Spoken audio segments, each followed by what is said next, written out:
நம்ம தலைவர் இளங்கோவன் அவர்கள் கிராமம் கிராமமா போய் எல்லாரும் சந்திச்சு அவங்களுடைய பிரச்சனைகள் என்ன இருக்கு. ஏன்னா அவர் மறுபடியும் தலைவராக ஒரு வருடம் தான் ஆகுது. ஆனா அதுக்குள்ளே ஒவ்வொரு இடத்துக்கு போய் ஒவ்வொரு மாவட்டத்துக்கு போய் ஒவ்வொரு தொண்டர்களையும் சந்திச்சு அவங்களுடைய பேரோடைய அவங்க குடும்பத்துல யார் யார் இருக்காங்கன்னா எல்லாரும் பத்தி தெரிஞ்சுக்கிட்டு இன்னைக்கு யார் சந்திச்சாலும் பேரோட அவங்களை கூப்பிட்டு அவங்களை சந்திக்கிற அளவுக்கு அவர் இருக்கிறாருன்னா அதுக்கு காரணம் காங்கிரஸ் உங்களுக்காக மட்டும்தான் வேலை செஞ்சுட்டு இருக்கு. அது எதுக்கும் ஆசைப்படாம உங்களுக்காக மட்டும் உழைக்கிறாரு. அவர் மேல இன்னைக்கு எத்தனை குற்றச்சாட்டுகள் டெலிவரிக்கு போய் அவர் பத்தி கம்ப்ளைண்ட் இருக்கு, அவர் பத்தி பேசிட்டு இருக்காங்க. யாரோ நம்ம கட்சியில இருந்து வெளியில இருந்து பண்ணா பரவாயில்ல, நம்ம உள் கட்சியில இருந்து எல்லாரும் இந்த வேலைகள் பார்த்துட்டு இருக்காங்க. ஆனா எதுக்கும் அஞ்சாம என்னுடைய பணி மட்டும் நான் செஞ்சுட்டு போயிட்டே இருப்பேன். நடுவில் எவன் நான் பாத்துக்கிறேன்னு சொல்லி அந்த தைரியம் இருக்கிறவர் அண்ணன் கேஸ்ல வருது. இந்த தைரியம் எங்கிருந்து வருது? இந்த தைரியம் வரதுக்கு காரணம் அந்த பரம்பரை இருக்கு பாருங்க. அவருடைய மரியாதைக்கு மதிப்புக்குரிய தந்தை, அதுக்கு முன்னால அவருடைய தாத்தா பெரியார் அவர்கள். நான் பெரியாரிஸ்ட் சொல்றதுக்கு ரொம்ப பெருமைப்படுவேன். ஒவ்வொரு இடத்துக்கும் சொல்வேன் நான் ஒரு பெரியாரிஸ்டுங்க. இது காங்கிரஸ்க்கு வர்றதுக்கு முன்னாடியே சொல்லுவேன், அவர் சந்திக்கிற முன்னாடியே சொல்லுவேன். ஆனா இன்னைக்கு நம்ம எல்லாரும் ஒன்னா இங்க திரண்டு நிக்கிறோம்னா அதுக்கு காரணம் நம்மள ஒற்றுமையாக எல்லாரும் ஒன்னா இருக்கும். அதுக்கு காரணம் ஒரு கட்சி காங்கிரஸ். இந்த கை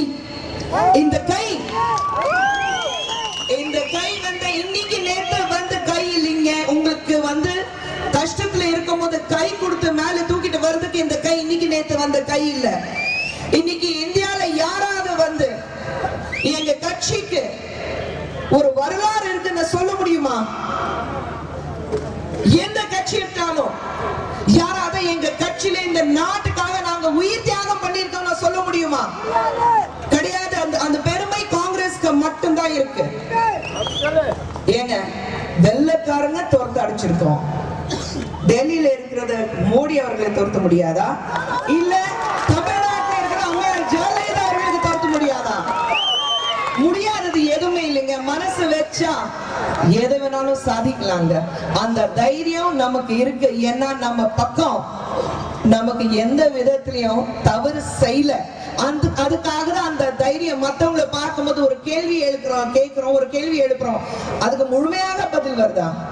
நானே ஒரு தேசிய செய்தி தொடர்பாக இருக்கிறதுனால என்னுடைய வேலை தொலைக்காட்சியில உட்கார்ந்து ஒவ்வொருத்தர்கிட்ட கேள்வி கேட்கறது. எதிர்கட்சினால பிஜேபி காரங்க ஒரு கேள்வி கேட்ட பொம்புறாங்க, பதில் இல்ல. கேட்ட கேள்விக்கு பதில் வராது, சத்தம் போடுவாங்க, திசை திருப்பி மாத்துறதுக்காக வேற விஷயத்துக்கு கொண்டு வந்துருவாங்க. ஏன்னா அவங்களுக்கு தெரியும் அவங்க பக்கம் தப்பு இருக்கு. இன்னைக்கு காங்கிரஸ்காரன் யார் வேணாலும் இருக்கட்டும், தமிழ்நாட்டுல மட்டுமல்ல இந்தியால யார் வேணாலும் இருக்கட்டும், உனக்கு தைரியம் இருக்கான்னு கை நீட்டி கேட்க மாட்டேன். ஏன்னா தைரியம் இருக்கிறது காங்கிரஸ்காரருக்கு மட்டும்தான் இருக்கு. என்ன வேணாலும் குற்றச்சாட்டுகள் இருக்கட்டும், அந்த தைரியம் இருக்கும் போது, மனசாட்சி இருக்கும் போது கண்டிப்பாக தாண்டி ஜெயிப்போன ஒரு தைரியம் நமக்கு இருக்கு. என்ன நீங்க செஞ்சாலும் தூங்கும் போது மனசாட்சிக்கு பயந்து தூங்குனா அது நல்லது. இன்னைக்கு காங்கிரஸ்ல யாரும் ஐயோ மனசாட்சிக்கு பயந்து நான் தூங்காம இருக்கேன் சொல்ல முடியாது. ஆனா இங்க தமிழ்நாட்டுல அதிமுக ஆட்சி இருக்கட்டும், அந்த டெல்லியில பாஜக இருக்கட்டும், எல்லாரும் அந்த பயத்துல செத்துட்டு இருக்காங்க. வேலுச்சாமி அவர்கள் பேசும்போது ஒவ்வொரு விஷயத்த சொன்னாரு. ஒவ்வொரு ஊர்ல, பக்கத்து ஊர்லயும் திருப்பூர்லயும் ஒவ்வொரு இடத்துலயும் இந்த டாஸ்மாக் பிரச்சனைகள் எத்தனை. நானும் ஒவ்வொரு இடத்துக்கு போகும்போது பெண்கள் சொல்ற ஒரு விஷயம், எப்படியாவது இந்த டாஸ்மாக் மதுவுக்கு கொண்டு வாங்க, தாங்க முடியலைங்க. வீட்டுக்கு வர்றதுக்குள்ள எங்கேயும் அந்த பணத்தை முழுசா செலவு பண்ணிட்டு வந்துடுறாரு. தாய்மார்கள் எவ்வளவு கஷ்டப்பட்டு அந்த வீட்டை காப்பாத்திட்டு இருக்காங்கன்னு அவங்களுக்கு மட்டும்தான் தெரியும். மாசம் ஒரு வீட்டை ஒரு இல்லத்தரசி கையில இருக்கும் போது அந்த இல்லத்தரசி என்ன கஷ்டப்படுறாலும் நமக்கு தெரியும். வீட்டுல இருந்து ஏதோ ஒரு இடத்துல கொஞ்சம் கொஞ்சமா பணத்தை சொருகி வச்சிருக்காங்க. எல்லா தாய்மார்களுக்கும் அந்த ஒரு பழக்கம் இருக்கு, எனக்கும் அந்த பழக்கம் இருக்கு. ஏதோ அவசரத்துக்கு எங்கேயாவது பணம் தேவைப்படும்னா அரிசி எங்க வைக்கிறோம் அதுக்குள்ள, இல்ல மசாலா டப்பால, இல்ல கபட்ல எங்கேயாவது உள்ள ஏதோ ஒரு இடத்துல நம்ம வச்சிருப்போம். ஆனா இந்த குடிகாரங்க இருக்காங்க பாருங்க, அந்த டாஸ்மார்க் அந்த போதைக்கு வந்து அடிமையானவங்க அடிச்சு தோர்த்தி வீடு நாஸ்தி பண்ணி எங்கெல்லாம் பணம் இருக்கோ அங்கிருந்து எடுத்துட்டு போய் குடிச்சிட்டு வந்து பண்ற அக்கிரமம் இருக்கு. அது உண்மையில நம்ம யோசிக்கணும். இந்த டாஸ்மார்க் யார் திறந்து விட்டது? டாஸ்மார்க்னால உங்களுக்கு ஏதாவது வந்து லாபம் இருக்கா? சாபம் மட்டும்தான் இருக்கு. லாபம் வந்து அதிமுக ஜெயலலிதா சசிகலாவுக்கு மட்டும்தான் இருக்கு.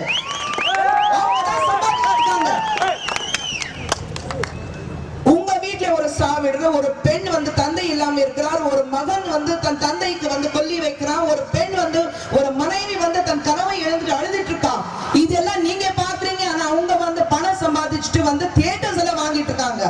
சென்னையில 1000 கோடி கொடுத்துட்டு ஒரு தியேட்டர் வாங்குறாங்க. அந்த மழை வெள்ளத்தால் பாதிக்கப்பட்ட மக்களுக்கு என்ன கொடுக்குறாங்க? 500 கோடி. என்னங்க பிச்சை போடுறீங்களா? தமிழ்நாட்டுல நம்ம எல்லாருக்கும் தெரியும், தருமபுரி வந்து சென்னையில இருந்து ரொம்ப தூரம் கிடையாதுங்க, 3.5 மணி நேரம் தான். எந்த அளவுக்கு வெள்ளத்தை மக்கள் பாதிக்கப்பட்டிருக்காங்கன்னு நம்ம பார்த்திருக்கோம். வந்தாங்களா அம்மையார் ஜெயலலிதா அவர்கள்? வெளியில வந்தாங்க. எங்க இருந்தாங்க? வீட்டுக்குள்ள உட்கார்ந்து இருந்தாங்க, வெளியில வரல. ஏன்னா தவறு செஞ்சிருக்காங்கன்னா தெரியும் அவங்களுக்கு. அந்த பயத்துலதான் வெளியில வரல. ஏன் 4 வருடத்துக்கு முன்னாடி ஆட்சிக்கு வரும்போது என்ன சொன்னாங்க? வார வாரம் பத்திரிகையாளர்கள் சந்திப்பேன், நான் வந்து மக்களை போய் சந்திப்பேன், மக்களை பார்ப்பேன். எங்கம்மா எங்க இருக்கீங்க? உங்களை சந்திக்கிறதுக்கு வந்து உங்களுடைய மினிஸ்டர்ஸ் எல்லாம் காத்துட்டு இருக்காங்க. 29ஆம் தேதி 29 நவம்பர் 30 இது 2 நாள் உங்களுடைய சீஃப் செக்ரட்டரி உங்களை பார்க்க முடியல, காத்துட்டு இருந்தாங்க. வேற வழி இல்லாம 1ஆம் தேதி 2:30 மணிக்கு நீங்க செம்மர மாட்டுல தண்ணி அந்த ஏரி திறந்து விட்டீங்க. அதனாலதான் அவ்வளவு கஷ்டப்பட்டு இருக்காங்க இன்னைக்கு மக்கள். வாழ்நாள் சம்பாதிச்ச பணம் எல்லாத்தையும் தூக்கி போட்டு நடுத்தெருல நிக்கிறாங்க. என்ன செய்யணும்னு அவங்களுக்கு தெரியல. பசங்களோட படிப்புக்கான புக்ஸ் போச்சு. என்ன நினைச்சு பாருங்க, நீங்க வீட்டுல இருக்கீங்க, திடீர்னு வந்து ஒரு வெள்ளம் உங்களை வந்து அடிக்குது, என்ன செய்யறதுன்னு தெரியல. இது வந்து நடுத்தர மக்கள், மேலிட்ட மக்களும் இல்ல, கீழே இருக்கிற மக்கள் இல்ல, எல்லாரும் பாதிக்கப்பட்டிருக்காங்க. எல்லாரும் பாதிக்கப்பட்டிருக்காங்க. அவங்களோட ப்ரொவிடென்ட் ஃபண்ட்ஸ் எங்க இருக்கு தெரியாது, சேர்த்து வச்ச பணம் எங்க இருக்குன்னு தெரியாது. பேப்பர்ல படிக்கும் போது அவ்வளவு கஷ்டமா இருக்கு. நான் வந்து அந்த வெள்ளத்தை பாதிக்கப்பட்ட மக்களுக்காக வந்து பணியாற்றுறதுக்காக வெளியில போனேன். ஒவ்வொரு இடத்துக்கும் எங்கெல்லாம் பாதிக்கப்பட்டிருக்காங்க அங்கெல்லாம் போய் சந்திச்சிருக்கேன். மக்கள் கண்ணீர் விடுறாங்க, ரத்த கண்ணீர் விடுறாங்க. ஒருத்தர் வந்து சொல்றாரு, அம்மா போச்சுமா, நான் உயிரோட இருக்கிறதா இல்ல எங்க போய் செத்து போறதான்னு எனக்கு தெரியல, போய் செத்து தொலைஞ்சாதான் நல்லா இருக்கும். பொண்ணுக்கு கல்யாணம், கிராமத்துல இருக்கிறத இடத்தெல்லாம் வித்துட்டு பணத்தை வாங்கி வச்சிருந்தாரு. வீட்டுல அந்த அம்மா வந்து அவர் மனைவி எல்லாத்தையும் கொடுத்துட்டு மகளுக்கு வந்து நகையெல்லாம் சேர்த்து வச்சாங்க. வீடு வந்து இந்த கல்யாணத்துக்காக வந்து அடமானம் வச்சிருந்தாங்க. அந்த பத்திரம் எல்லாத்தையும் போச்சு. பொண்ணு கல்யாணம் நின்னு போச்சு, பணம் போச்சு, நகை போச்சு, வீடு ஃபுல்லா போச்சு.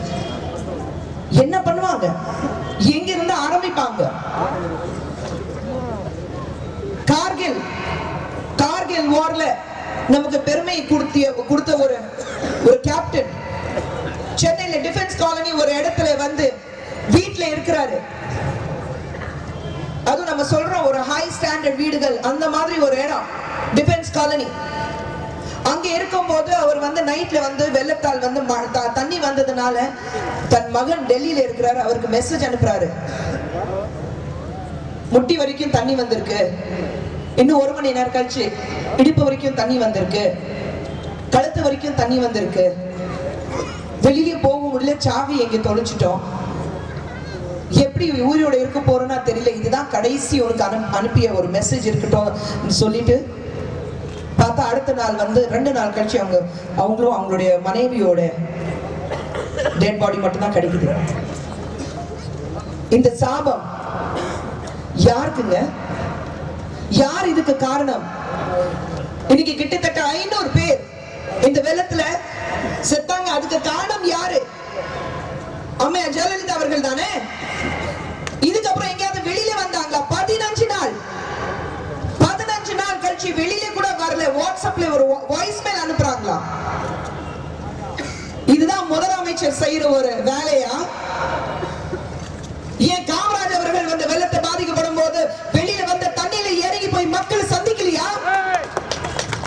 மக்களை பார்க்கலையா? ஏன் ராகுல் காந்தி அவர்கள் வந்தாரு, அவரு போய் தண்ணியில இறங்கி மக்கள் சந்திக்கலையா? அவர் பார்க்கலையா? டெல்லியில இருந்து மோடி வந்தாரு, அவர் வர போறாரு தெரிஞ்ச உடனே இந்த அம்மா காலையில மட்டும் ஒரு ஹெலிகாப்டர்ல அப்படியே சுத்தி பார்த்துட்டு வந்துட்டாங்க. எவ்வளவு? 10 நிமிஷம் மட்டும்தான். அதுக்கு 1/2 மணி நேரம் கழிச்சு மோடி வராரு, அவர் அப்படிதான் மேல இருந்து 10 நிமிஷம் சுத்தி பார்த்துட்டு தரையில பாதம் கூட படாம அப்படியே போயிட்டாரு. இது என்னன்னா போட்டோ, பேப்பர்ல போட்டோ வரணும். மோடி வந்தாரு, லேடி வந்தாங்க. என்னங்க விளையாடுறீங்களா? மக்கள் வாழ்க்கையை வச்சுட்டு உங்க உயிர் பழைய வச்சுட்டு நீங்க விளையாடிட்டு இருக்கீங்களா? இன்னைக்கு அம்மையா ஜெயலலிதா அவர்கள் வந்து தேர்தல் வருது சொல்லிட்டு இலவசமாக மக்களுக்கு வந்து கொடுத்துட்டு இருக்காங்க. 2000 கோடியில என்னங்க கொடுக்குறீங்க? பிச்சையா போடுறீங்க மக்களுக்கு? ஏன் உங்களால உழைக்க முடியலையா? உங்களுக்கு வந்து ஒரு வேலை கொடுத்தா நீங்க செய்ய மாட்டீங்களா? பெண்கள் வீட்டுல வேலை செய்யல, ஆம்பளைங்க வேலை செய்யல. அடுத்த தலைமுறை நம்மளுடைய இளைஞர்கள், அவங்க தான் இந்த நாட்டின் அடுத்த தலைமுறை. நம்ம சொல்லிட்டு இருக்கோம் ஒரு அடுத்த தூண், இந்த நாட்டின் தூண் அந்த இளைஞர்கள், அடுத்த தலைமுறை. அவங்களுக்கு வேலை வாய்ப்பு கொடுக்குறீங்களா? டாஸ்மார்க் போதைக்கு அடிமையாக்குறீங்க, அது பத்தி ஏதாவது பேசுறீங்களா? உங்களுடைய கொள்கை என்ன கேட்டாக்கா, நாஞ்சல் சப்பத்தவர் எங்களுக்கு எல்லாம் கட்சியில வந்து ஜெயிக்கிறதுக்கு கொள்கை தேவையில்லைங்க. ஏங்க இவ்வளவு ஆடம்பரமாக நீங்க வந்து பொதுக்கூட்டம் வச்சீங்க? ஏங்க பக்கத்து வீட்டுல வந்து ஒரு சாவு விழுந்திருக்குன்னா அதுக்கு கல்யாணத்தை நிறுத்த முடியுமா? என்னங்க இது?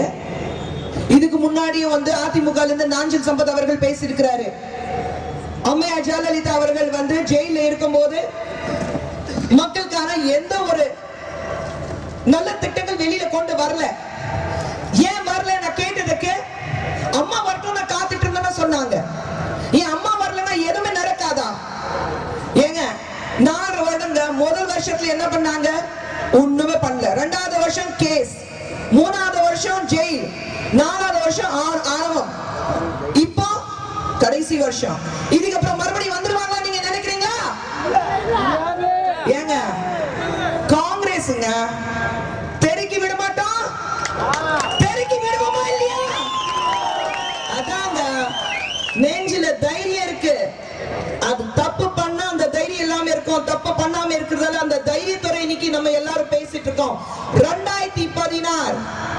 2016ல தலைவர் EVKS இளங்கன் அவர் இருக்கிற வரைக்கும் கண்டிப்பா 2016ல காங்கிரஸ் சப்போர்ட் இல்லாம யாராலையும் ஆட்சி அமைக்க முடியாதுங்க. அப்படியே தனித்து போட்டி போனாலும் முதலமைச்சராக இளங்கன் அவர்கள் இருப்பார். நான் சொல்றேன், விதி வேற யாருமே எழுதுறது இல்ல, நம்ம விதி நம்ம எழுதுறோம். இன்னைக்கு எழுதுவோம். 2016ல ஆரம்பிக்கிறோம், 2019 இந்தியா முழுவதும் பார்த்துட்டு தான் இருக்கோம். ஒவ்வொரு இடத்துல எங்க பாஜகவுடைய எங்களுடைய தூண் சொல்லிட்டு இருந்தாங்களே, அதெல்லாம் வந்து பில்டிங் ஸ்ட்ராங் பேஸ்மெண்ட் வீக் ரேஞ்ச்ல வந்து விளையாடிட்டு இருக்காங்க. பில்டிங் ஸ்ட்ராங், பேஸ்மெண்ட் ரொம்ப வீக்குங்க. இந்த பேஸ்மெண்ட் வீக்குக்கு காரணமே வந்து மோடி அவர்கள். அவர் வந்து உலக சுற்ற வாலிபர் ரேஞ்ச்ல நாடா சுத்திட்டு இருக்கிறாரு. ஏன்னா பாகிஸ்தான் போயிட்டு வந்தாருங்க. எப்படி? ஆப்கானிஸ்தான்ல இருந்து இந்தியாவுக்கு வராராம். அங்க என்ன நவாஸ் ஷெரீப் போன் பண்றாராம். பக்கத்து வந்து நம்ம சைக்கிள்ல போயிட்டு இருக்கோம் சொல்லுவோம்ல, டேய் மச்சான் என் வீடு தான் நான் தாண்டி போறேன் வந்துடுடா, அந்த ரேஞ்ச்ல அவர் சொல்றாரா. இவர் சொல்லிடா மச்சான் உன் பொண்ணு கல்யாணம் தானடா, நானே வந்துடுறேன் போறாரு. கை கொடுக்குறாரு, தடவுறாரு, சாப்பிட்டுட்டு வராரு. 6 நாள் கழிச்சு 7 நம்மளுடைய என்ன சொல்றது, அவங்க அந்த ஜவான்ஸ், அந்த ஃப்ரீடம் ஃபைட்டர்ஸ் 7 பேர் வந்து இன்னைக்கு செத்து கிடக்குறாங்க. அதுக்கு காரணம் யாரு? மோடி. மக்களே, நம்ம ஒரு விஷயம் மட்டும் ஞாபகத்துக்கு இருக்கட்டும். தமிழ்நாட்டுக்கு மட்டுமல்ல, இந்தியாவுக்கு நல்லது நடக்கணும்னா காங்கிரஸ் மீண்டும் ஆட்சிக்கு வரணும். நம்மளுடைய இளம் தலைவர் ராகுல் காந்தி பிரதமர் ஆகணும். சொன்ன மாதிரி வேற யாருமே அதுக்காக நம்மளுடைய வேலை நம்ம பார்த்துட்டு போயிட்டே இருப்போம். ஆனா மோடி அவர்கள் தெளிவாக இருக்கிறாரு, பிஜேபியில இருந்து தெளிவாக இருக்கிறாங்க. போதுங்க, நாங்க வந்தோமா பார்த்தோமா, ஹாய் எப்படிடா சோக்கியமா கிளம்புறீங்களா, உங்களுக்கு வந்து நாங்க இடத்தை காலி பண்ணிட்டு போறோம், ஒரு ப்ராப்பர் ரோடு போட்டுட்டு, நீங்க கோடு போட்டா நாங்க ரோடு போடுவோம்ல, அந்த மாதிரி அவர் வந்து ராகுல் காந்தி அவருக்காக ஒரு ரோடு தயாரிச்சுட்டு போறாரு. 2016 தமிழ்நாட்டில காங்கிரஸ், 2019 இந்தியா முழுவதும் மீண்டும் காங்கிரஸ், தமிழ்நாட்டில் காமராஜ் ஆட்சி கண்டிப்பாக கொண்டு வருவோம். ஒரு உறுதிமொழி இன்னைக்கு ஏற்போம். இந்த தர்மபுரியில இன்னைக்கு தான் இந்த ஆரம்பம். ஆனா தொடர்ந்து வந்து சந்திச்சுட்டே இருக்கோம், பேசிட்டே இருக்கோம். ஒன்னா சேர்ந்து ஒன்னா நின்னு நம்ம வந்து வேலை செய்வோம். காங்கிரஸ்க்காக, நம்மளுடைய தலைவர் இளங்கோன் அவர்களுக்காக, அன்னை சோனியா காந்தி அவங்களும் இளம் தலைவர் ராகுல் காந்தி அவர்களும் தமிழ்நாட்டில் ரொம்ப நம்பிக்கை வச்சிருக்கிறாங்க. அந்த நம்பிக்கை காப்பாற்றுவோம். நன்றி, வணக்கம்.